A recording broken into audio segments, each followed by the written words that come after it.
बंगाल की शेरनी के नाम से मशहूर तृणमूल कांग्रेस अध्यक्ष और मुख्यमंत्री ममता बनर्जी ने अपने जीवन के 65 साल का सफर पूरा कर लिया है। 5 जनवरी 1955 को कोलकाता के एक निम्न मध्य वर्गीय परिवार में जन्मी ममता के पिता एक स्वतंत्रता सेनानी थे।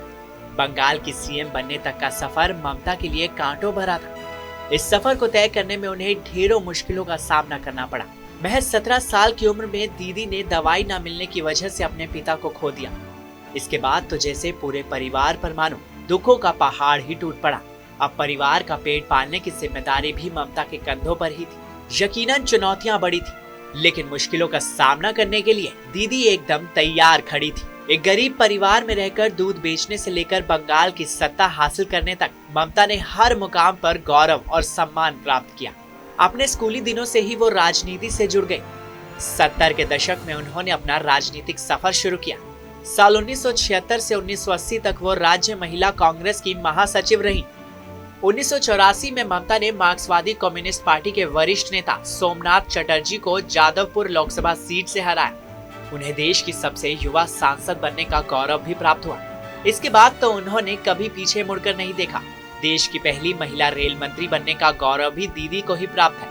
महिला राजनीतिज्ञ के रूप में तो इस वक्त वो न सिर्फ सबसे आगे बल्कि सबसे अलग भी नजर आती है। केंद्र सरकार में ममता बनर्जी कोयला, मानव संसाधन विकास राज्य मंत्री, युवा मामलों और खेल के साथ ही महिला व बाल विकास की राज्य मंत्री भी रह चुकी हैं। साल 2011 में उन्होंने पश्चिम बंगाल में 34 वर्षों से सत्ता पर काबिज वामपंथी मोर्चे का सफाया किया, जिसके बाद 2012 में प्रतिष्ठित टाइम मैगजीन ने उन्हें विश्व के 100 प्रभावशाली लोगों की सूची में स्थान दिया। सादे जीवन शैली के चलते ही राजनीति में उन्होंने अपनी एक अलग पहचान बनाई। हमेशा ही परंपरागत बंगाली सूती की साड़ी पहनने वाली दीदी को कोई आभूषण या श्रृंगार का इस्तेमाल करते नहीं देखा गया।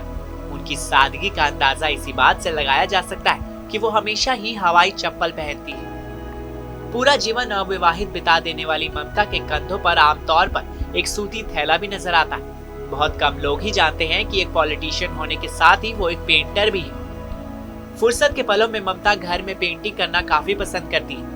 इसके अलावा उनके दिल में संगीत के लिए भी अलग ही प्रेम है। दीदी आज भी कोलकाता में अपने पुश्तैनी मकान में रहती है। इतने ऊंचे पद पर होने के बावजूद वो कभी अपनी रूट्स को नहीं भूली। शायद यही कारण उन्हें दूसरों से काफी अलग बनाता है।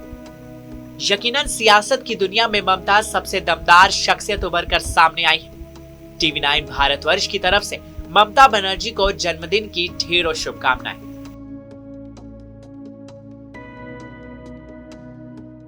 परवाह देश की, सोमवार से शुक्रवार रात 10 बजे टीवी 9 भारतवर्ष पर।